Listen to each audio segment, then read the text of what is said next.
మాత యొక్క స్వప్న దర్శనం కలిగిద్ది అనే సాధన చేయిస్తున్నప్పుడు ఆయన చెప్పి చేయించే ముందుగా నాకే కలిగింది ఆ దర్శనాలు. కలిగిన తర్వాతే నేను అలా చేయించాను.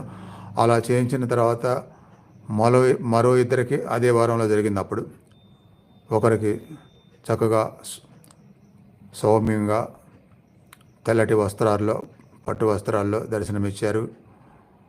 ఆ తెల్లటి వస్త్రాలు అనేదే శ్వేతవారాహి గుర్తు.